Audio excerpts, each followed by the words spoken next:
Hello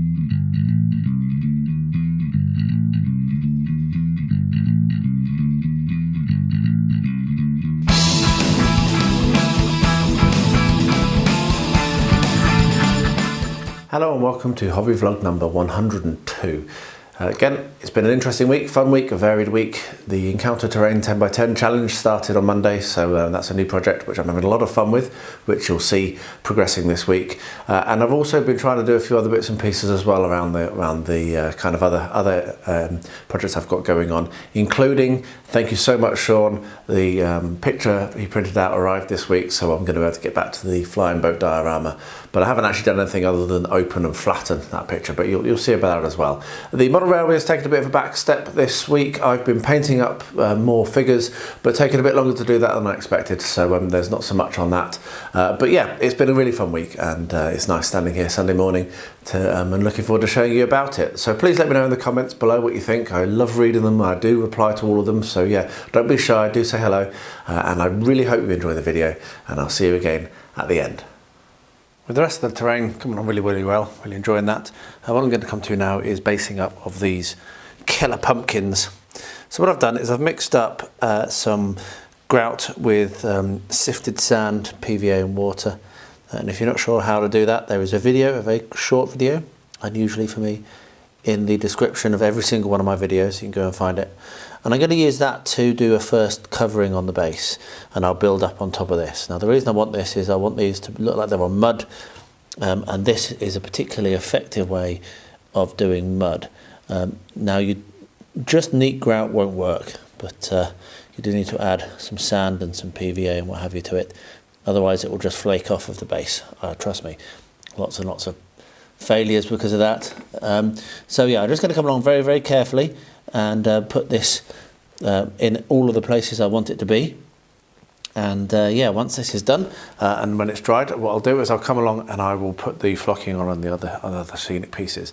But yeah, you can see that that's going to look really nice like mud, and will be really effective for this particular these particular models. So yeah, I'll get that done and bring you back when it's dry and show you the next step.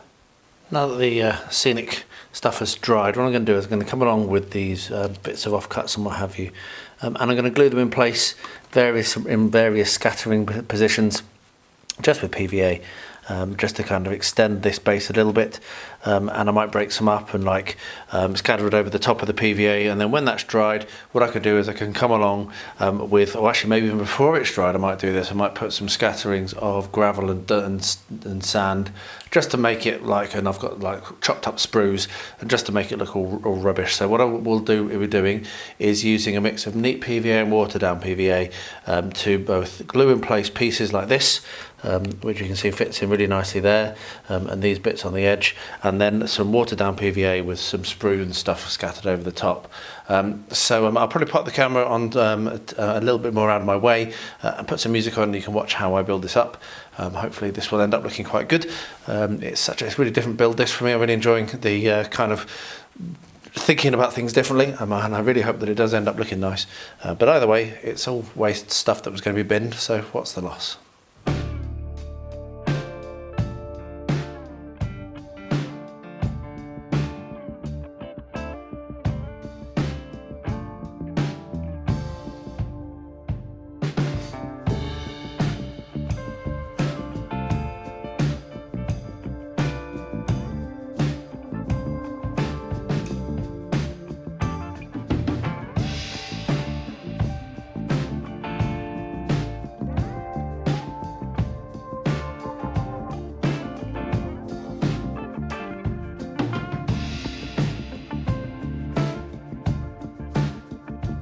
So the base texture is all done on this and on the other sections as well, all the 4 other lengths. But for this one, I did leave it clamped down, which means I still have to cut the edges off. And then what I'm going to need to do is come along with a little bit more sand and the paint just to finish those edges off. So to do that, you just come along with the knife at an angle and do that. There we are. And then, as I say, just kind of finish that off. And you could do that now, or you can do that after, right at the very end. It doesn't matter. I left this clamp because it's quite large, and I was aware that there was a potential for me warping And because this is a display piece, I really don't want to warp. So I thought it was worth the extra work on this one to now have to finish off those edges. But as you can see, it's very, very easy to do, doesn't take very long. Now I'm going to finish those off once I've actually completed the build. That's my plan, because what I'm going to do now is get my terrain glue, which is here, and I'm using up some shop bought flocks. I've got my homemade ones, but I'm running out of that, so I'm using those up, and then I'm going to make some more of my own. And what I'm going to do is I'm going to flock the edges of the piece. I'm going to flock all the grass, and that's quite a simple process. You just get yourself a brush, put some of the watered down PVA with washing up liquid or dish soap in it, paint it on, and you can paint it all over because you don't have to flock everywhere. So just whack some on. There we are. And then what I do is I normally go with at least 2, if not 3 shades, because grass is not monochrome. And I normally start with the darkest colour. So that's what this is. And then I'll kind of sprinkle that over. As you can see, it's not a scientific process. And then what I'll do is I'll sprinkle some lighter over. And quite often I will do 3 shades, as I say. I'll actually do 3 shades, but I'm only going to do 2 in this case. And then I would put a lighter shade on, and then what I do is I do a very light scattering of the darker one again, finally, just to tie it all together. And that is how I do my flocking. Like that. So I'm going to do that over all of this board, and over the edges of all of the other road sections. And when that's dried, what you do is you come along, and in the same way as we did 2 coats of the paint, we do 2 coats of the glue. So when that's dry and clear, then we'll come along and we'll paint over the entirety of the rest of it again with the scenic glue, and that will seal it down and make it hard for your table. So it won't all fall off. So yeah, going to get that done. Just a repetitive task, yeah, we're very close to finished on these now, which is really exciting. Well, this is all dried now. It is slightly warped, which is a bit disappointing, but also not massively surprising. But I should be able to resolve that. I mean, it's only cardboard, so what I might do, like I've said before, I might stick it down to something. But you can see just with a little bit of kind of bending, it goes back, so that's okay. So what I'm going to do now is, against my normal principles, I don't normally do it, but I'm actually going to go and use aerosol, spray that all black.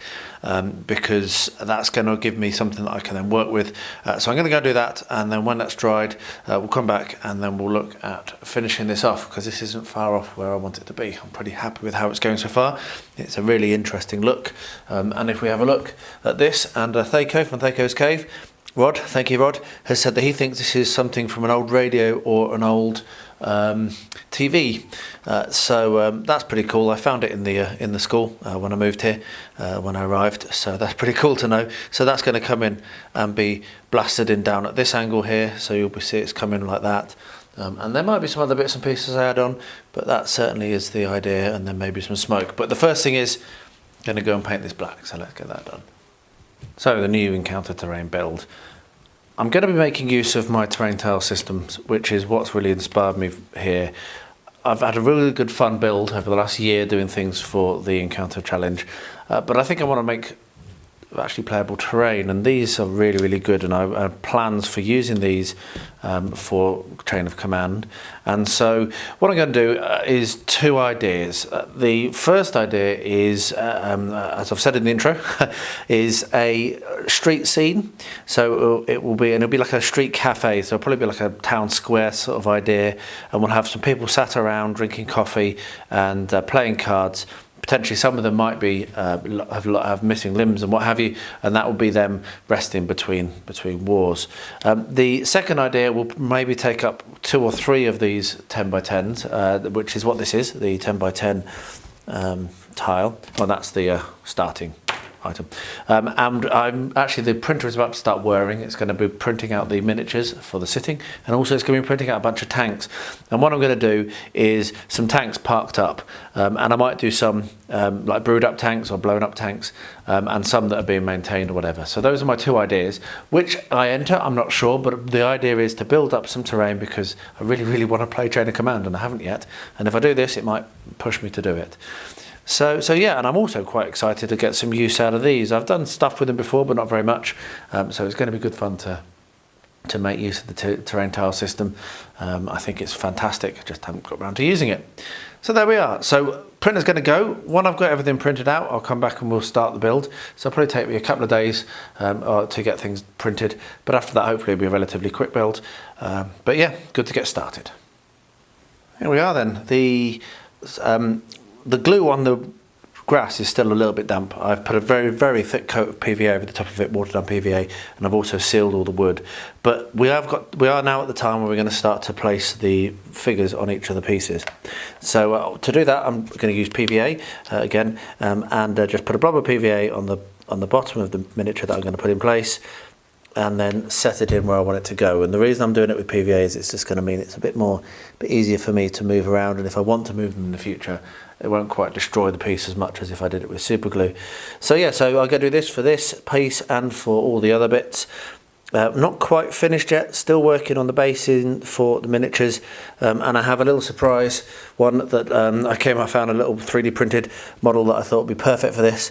So I've only just printed him, so he needs to be he needs to be painted up and everything. Haven't even got near doing that yet. So yeah, so not quite finished the project yet, but we're really close. And these pieces are now done, basically. So that's really good. These display pieces are done now with this final act. So yeah, I'll be back with the basing very shortly. So I've painted it, as you can see, and I've been staring at it, and I'm umming and ahhing about whether it needs some more texture. There's a lot of flat areas around it, and these shiny areas where the glue was, that's been picked up by the spray paint. I'm just not sure. Having said that, this is a diorama, and so having it emerging from a flat plane kind of brings it away from reality, puts it into that kind of diorama world where, you know, it's not supposed to necessarily be real. It's an impressionistic piece. That's the word I was looking for. So I'm going to stare at it for a little bit longer and make that cool. But the next step, whether I add some more in the same technique or not, which I might do, I might not, the next thing to do is going to be the detail painting. And so I'll bring you along when I come to that. I'm not sure. I'm going to think about this for a little while and make my mind up as to whether I am going to add some more texture. But I'm pretty pleased with how it's looking. I think it's, I mean, it's rubbish, isn't it? It's all stuff I was going to throw away. And yeah, I think it's looking pretty awesome for that. The grout mix is dried and looking really good. So what I'm going to do now is I'm going to make use of Luke's APS or Geek Gaming's fast drying basing glue and base ready mix, and also some Builder's Sand number 3. So let me show you how you go about doing this. I have done a video on how you use the base ready, but it was a little while ago. I can't remember if it is linked in the video description below, it might be. But what you do is we're going to cover the base, everywhere on the base where we want to have something to stick with this, and it is not a PVA. This it will get, if you get it on your hands, it's really hard to clean off because I think it's vinyl based. So just be very careful when you're using Luke's special glue. So we put a relatively generous amount on, and what I'm then going to do is I've got my heavy bucket, as you can see, of sifted sand. I call this my sand number 3. I've got multiple sieves that I use to grade my builder's sand, and this is nearly the largest that I keep, and it's just going to give a little bit more texture. So I'll scatter that on there like that, just a few, and then we're going to get, no, we're not going to be able to fit it in. Normally you would dip it right in, you laid it up, and then shake it off like so, and that is as simple as it is. And then when that's all dried, we can do a normal seal with PVA just to make sure it doesn't get knocked off. But that's how quick and easy it is to use the fast basing technique. Yeah, I will do the other 3 miniatures, the smaller ones, it'll be a bit easier, and then I'll bring you back when I've done that. I'm going to come to the finishing up, which is going to be a couple of tufts, and then painting the edge, and then those miniatures are done. That's the first set of files printed out, and they've come out absolutely beautifully. I'm so impressed with those. And also I managed to get a couple of seated people printed also. So there's a little bit of work to do on this to make sure that the turrets fit without getting stuck, because I do want them to still be able to rotate.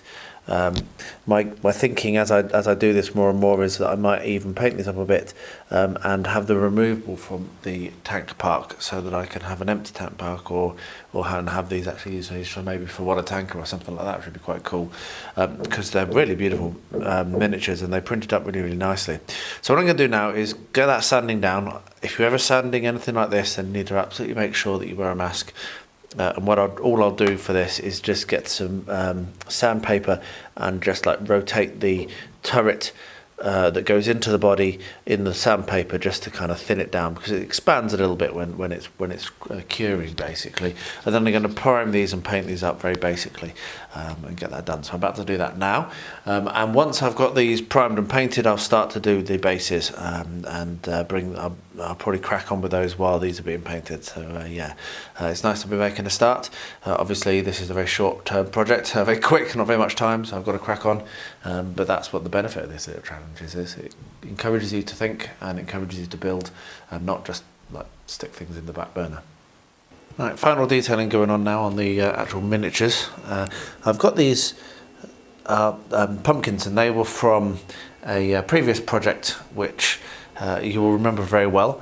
It was the Hobbit hole for Rosie, probably one of my favourite things I've ever built. And I had a few of these left over which I painted up, which I didn't fit on the build. So what I'm doing is, and I've started doing this, I've put one on the bases of the little ones just to make sure they look okay, is I'm just going to stick these down just so that they add a little bit of interest. Now what you will notice is that they are missing a little bit of paint, so I'm going to need to go and take these down and touch these up a little bit with some colour, and also they're a slightly different tone. They're much pinker than the orange. So yeah, so I'm going to just, once these are dried on, I'm going to need to bob these down and get a little bit more colour on them. But yeah, that's going to be one of the additions that I'm going to put on the base of these miniatures. I'll bring you back for the next step in a second. So the next I'm going to add to these bases, and I might not put them all of them, are these like dead grass tufts. Now I'm pretty sure that these came from Games Workshop, as it happens. I got them in a batch of a load of other stuff, and I didn't actually buy these. They came in a box of miniatures. So just to show how I go about doing this, I often will use PVA, but I've got the super glue out, so I'm just going to use that. So pop a bit of glue on your base, make sure that you have tweezers, because if you don't, then it's so easy for them to get stuck to your fingers. And there you are. My phone's going off, apologies. Anyway, I'm going to do that on all the bases, and then I think pretty much, apart from a little bit of a touch up on the colour on these pumpkins, they're done. Had a very awesome little delivery yesterday, one of which was something which was totally unexpected, but I really should have realised, because I was told it was on its way, but I just didn't really pay attention. But starting from left to right, first of all, this is 3D printed. My printer is not capable of doing that. That'll be a 4K printer, but another little fisherman that will be going on the layout for Rosie, and Rosie loves it, so that's definitely going to go on her layout. So I think that might be the final one, but I'm not sure, because this will make those of you saying, wow, it's going to be a busy model railway, lots of fishermen. I have 2 more packets that I'd forgotten I'd ordered of more fishermen, and I particularly love this one with the dad and the son. And this one here with the boy looking into the river. These are really, really good. These are really nice. And here we've got a fly fisherman and some people wading and what have you. So yeah, quite a lot of options there. They may go on to Rosie's layout, may not. They may just get kept. The other layout is going to be huge, so don't worry, there's plenty of space. I said I was going to, and I did. I ordered some more of these tombstones. I really, really like those. They're really, really cool, so they'll be going to be used on other projects. And finally, I've got some beekeepers. I don't know why. I just did. So those are model railway things, and at least one of those will be going on to Rosie's layout. The other one is this, which is a Kickstarter which I backed quite a long time ago, and I bought it because I'm massively into history, and the concept of it, this soldiers in postmen's uniforms, it's a historical event, and it's not really known certainly in the English speaking world, as it were, or pretty much anywhere, about what happened and what heroes and what these people did defending the Danzig post office from the German invasion. And the guys are really passionate about telling stories that people don't know about and putting them into games. And, well, I want to learn about it, and why not support that? So I backed the Soldiers in Postmen's Uniforms, which is a solo-only game, and it probably will turn up on the channel at some point. It's very hard, apparently, but also very much fun. And I also bought the companion book, which is actually the history. So what happened, who these people are. And the characters in the game are named after the real people. Konrad Gudurski,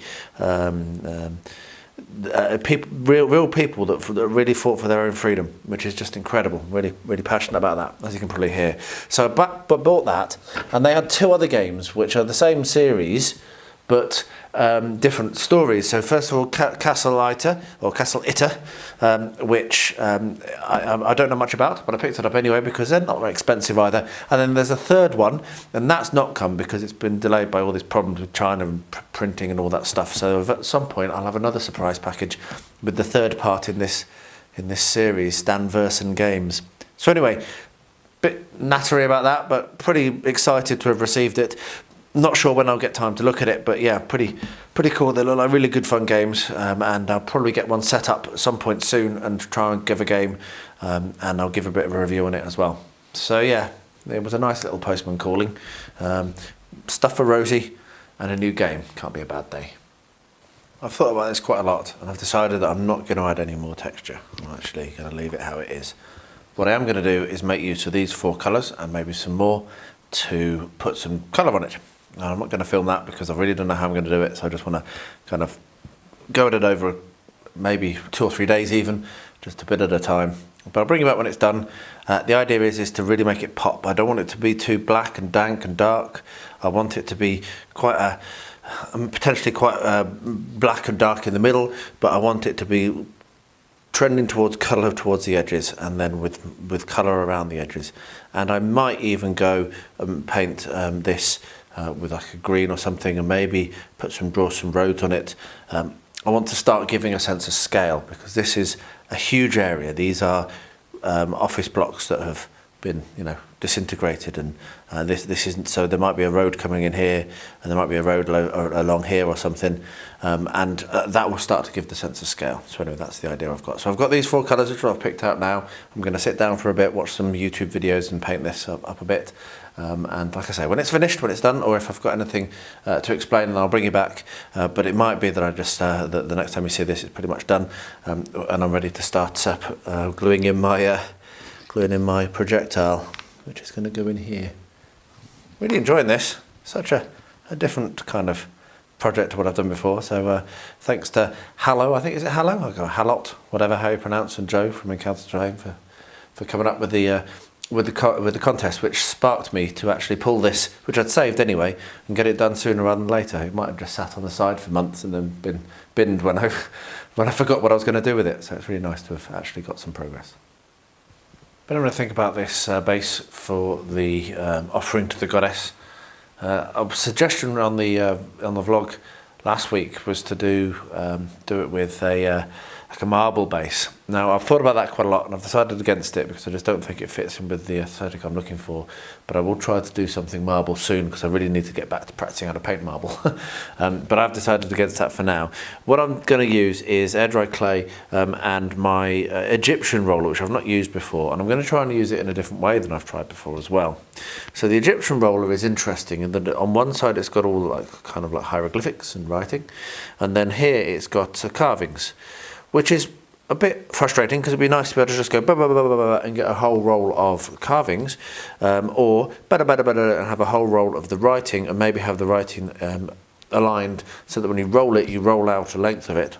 It's a bit odd that they've decided to do it like this. It would probably be better to have had half of the roller all carvings like this, and half of the roller the writing going round, and then you could have done something a bit more easily. However, what this is mean I'm going to have to do, and I've not done this before, as always, trying to do things, having to do things on camera for the first time, is I'm going to try to get the carvings, and I would like to put the carvings on the base around here, here, and here, and then I'm going to try to get the writing on the steps.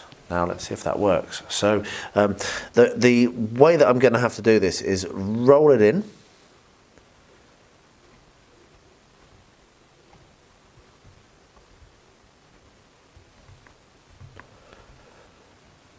There we are. So we've got some there, and then I'm going to have to cut out the bits that I want to stick them on independently. So I'm going to have to take a cutting here and here, and literally slice out the sections that I'm looking for, and then hope I can lift it without damaging it too much. And this might take a few attempts, and it might be better for me to have lifted and separated from the base before I do that cut, but we shall see. So let's just get that out of the way. Yeah, I think I probably should have lifted the whole thing and then done the cut, because this is going to get damaged. But that's fine. I'm learning, just learning while you're watching. That's lifted okay. There we are. So we've got ourselves that, and I can now glue that down in place, cut out another one, glue that down, and I'll just place them along and then place them along. It's going to take quite a while, but I think it's going to end up being a really nice effect, and then I can paint them up. So I'm going to do that. For the writing, you can see that I've got a section of writing here, so once again I can cut that out, as I say, and separate that out and then stick that in place where I want it to go. So we'll see whether it works or not. It will take a while. It might even take more than one evening, because I don't have a whole lot of time at the moment, as usual, to be honest. So it might take a while for me to get this done. But I'll report back when I've got a little bit more to show you, and when we find out whether this is actually going to work or if I throw it away. We have some more tanks and vehicles printed out. Of course, most of these are not going to fit onto one little 10x10. If we have a look, they're clearly not. And the other thing I've realised is I'm printing them out at 15mm, which is not the scale I do for Chain of Command, which is a bit annoying. But it is what it is. I'll continue at this with these models, but I'll probably print more of these out when I do some more slightly bigger. So I might, I'm not sure. I'm a bit annoyed with myself, but yeah, you know, they're definitely smaller than the 20mm or the 1/72 scale, 1/76 scale that I've been using, because they're at 1/100 scale, and it even said it on the file. So there we are. I'm just an idiot sometimes, but they're going to go down and get painted. I've started painting the previous batch. I'll go and prime these now and start painting them up. Hopefully it won't take very long. I don't need to get them all finished, obviously, because only one of them is going to go on one of the dioramas, if that's the one I keep.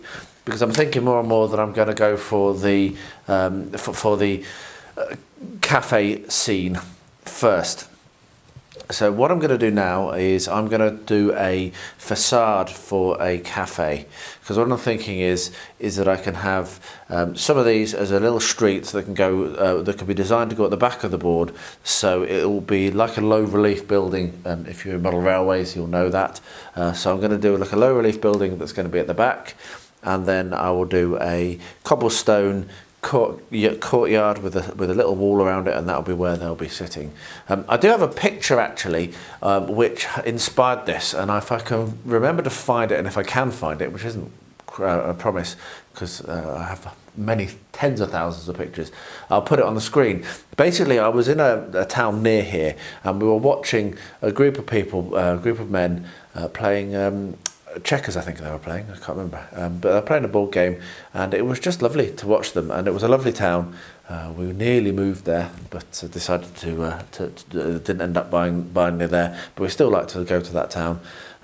But yeah, so I do have a kind of real life inspiration in mind as well. So anyway, I'm going to get my materials together and start this low relief building, and I'll bring you along for how I'm going to do that. Okay, so here we have a Sarissa building that is glued to one of these terrain tile systems, and you can see just how nicely they do tessellate. Really cool. This will have to be done at some point. Been probably 2 years since I glued this down to this base, and it's just not been looked at. But the reason I've got it is for scale, and to show just how badly out of scale the tanks are. Yeah, they need to be bigger, don't they? Got the little heads. Yeah, not right. Anyway, I'm going to stop beating myself up about that now. This is going to give me the scale, and it's going to help me to come up with the layout that I want. I'm going to make use of the mounting of the artist's mounting board, and my plan is, and this might work or might not, my plan is to roughly offer that up and see how high 2 stories are, and also potentially mark in where the first story is, and then mark how far along the back it goes, and then cut that square out, and that can then act, oh, the roof fell off, that can then act as my template for where I'm going to draw on. And I'm just literally going to do this with with small bits of card. I have some spare of these knocking around somewhere, so I'll be able to do make this using some of the offcuts and spares I've got from other MDF kits, and just literally pen and paint. So I'm going to get that cut out now. I will use a knife, not scissors, because scissors bend cardboard, a knife you can score through, and mock up, roughly sketch up what the shape's going to be. Big window, because this is going to be a cafe, remember, with a door on one side, and then a couple of windows at the top is my idea. And once I've got that done, I'll bring it back, because we're going to glue it down, and I'll show you how I'm going to mount this so that it's stable. And yeah, then I can start to work on the actual front, which is going to be, as I've said, is going to be a cobblestone. So yeah, let's get drawing and cutting. First of all, I've done the 3D low relief. As you can see, how I've done that is I've basically cut an extra centimetre, scored through, folded it, and that will now be able to glue in very nicely there and stand up. And I will probably put a 90-degree, so put a little, cut a corner out of the card, stick it in there so that it has some kind of, so it's actually at 90 degrees. So that's that. What I then did is I went looking for my spares of these, and I found that I actually only have one, which isn't really enough. But then I remembered, and this is going to be really cool because I wanted to do these for a while. I remembered that I had, and I've bought, and I've got these scale scenes, which are printable textures and what have you. And you get 4 sheets, including some templates, which I'm not going to use, and some other stuff, which I might. But on that template, you get a sheet, which is actually bricks. And very cool and interestingly, you get these, and this is going to be used as well. So what I'm going to do is I'm going to cut this out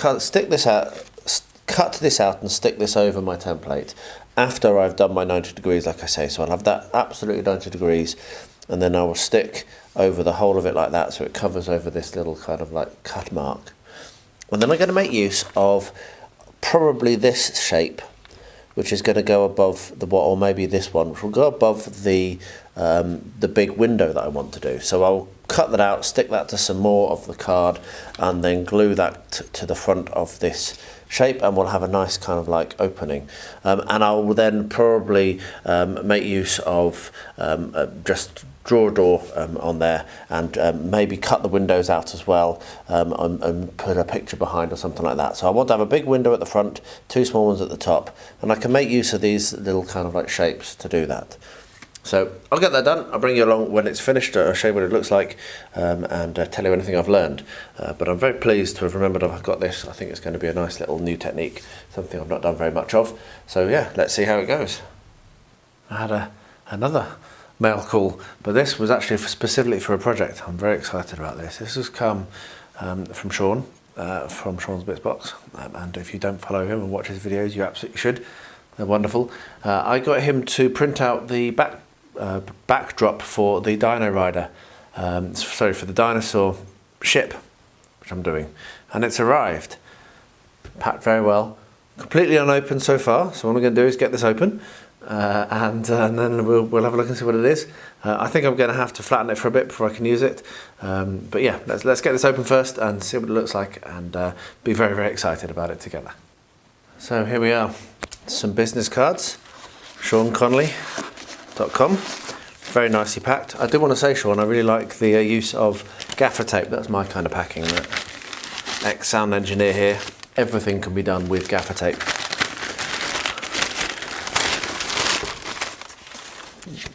Really nicely packed. I went for a kind of canvasy type finish, which hopefully is going to work out well.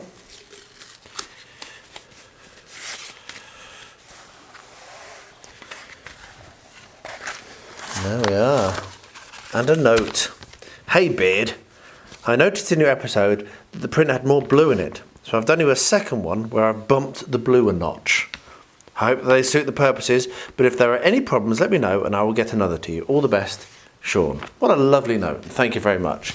And they have printed out beautifully. Look at that. That's just amazing. Now I need to decide which one I like the best. They certainly do look perfect, Sean. What we're going to do now, in this project, is let these flatten a bit. So I'll go and put some weights on them and put them on a flat surface and leave them for a day or two. And then I'll pick the one I like the best, and that will then get pasted to a backboard. And then we will start assembling that diorama, which is also very exciting, because while I've been waiting for this, which hasn't taken very long at all to be fair, I've not done anything on it, as I said in the previous update, waiting to have this and get it all arranged so that I can work out where things are going to go. So it's really cool to have these. Thank you so much, Sean. Go and watch his YouTube channel, go and check out his website, seanconnolly.com, and yeah, give him some love, he deserves it. I've been pushing on a bit with this. As you can see, I've managed to cut out the front window. I am going to need to put something in behind, which I'll show you in a bit. But what I'm looking at now is the doorways and also the windows. So I cut that out, and I'm going to put this kind of architrave, 3D architrave on top, which is just another section of the same brickwork stuck to the same card. So I'll just glue that in place there. Not sure how I'm going to do the windows at the moment, or whether I might even just put a sign up there and not do windows. But that's for next up.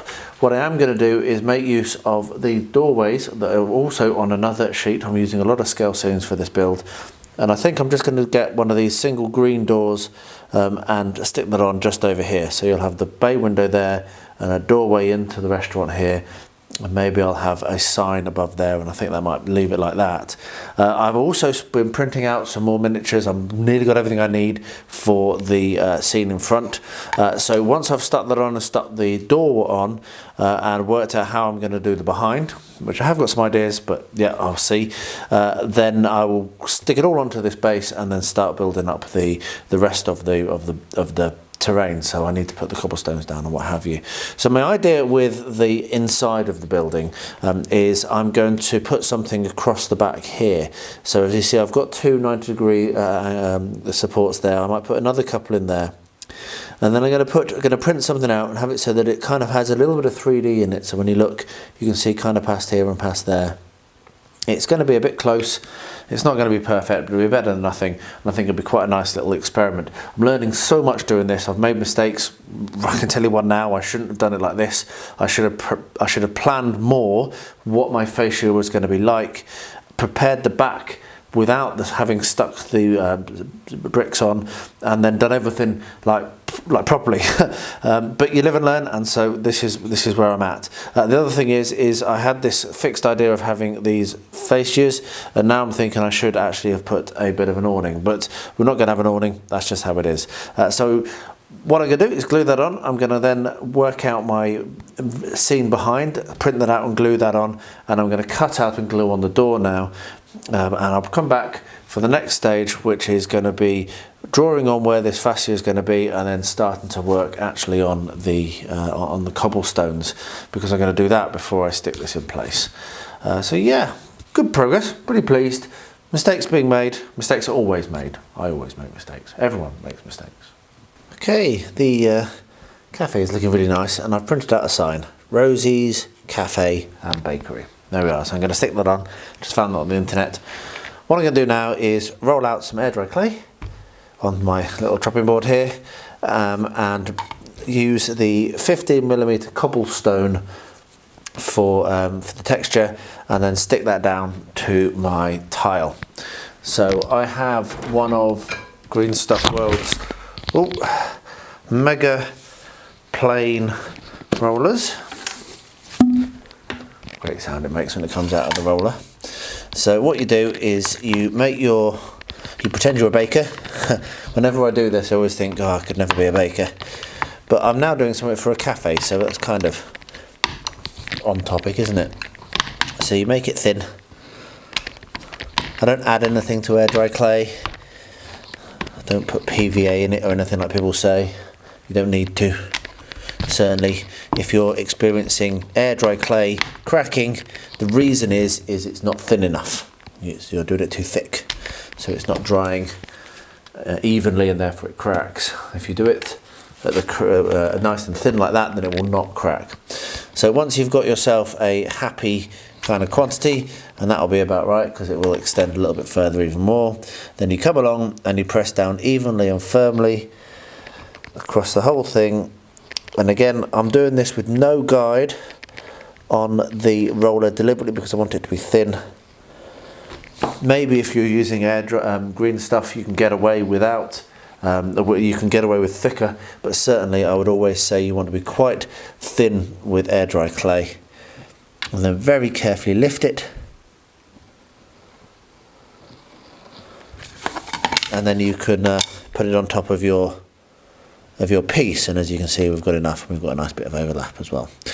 Now the thing to do now is to get some PVA glue, because, and I say this over and over again as well in my videos, you need to remember that on its own the clay is not sticky.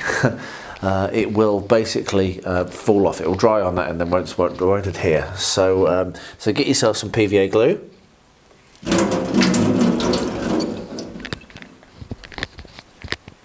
And spread that around with a brush. Again, nice and thin. I might even have too much PVA here, but I can always take it off with my brush. Nice and thin. There we are. And then once you've got a nice thin bit of PVA, layer of PVA, you can come along and you can put your air dry clay down on it. Now, I know that back here is where the bakery is going to go, so I'm not too worried so much about the accuracy of that, but I do want to not press too much down and cause too much damage to the texture at the front. So with that down now, that will now dry on nicely, and that PVA will secure it really well. What we're going to do is we're going to turn it over and we're going to trim off the excess. And this is a little bit more complex in this build because obviously it's a funky shape. So being very careful to not press down hard, just very light pressure on top of the on the wood here, just to make sure it doesn't move. And using, this is a specific tool for sculpting with air dry clay, so it cuts through it very nicely. I'm just running it around very gently, making sure that I'm following the edge of the contours, and it will just peel off, you see. So let's get this last side done.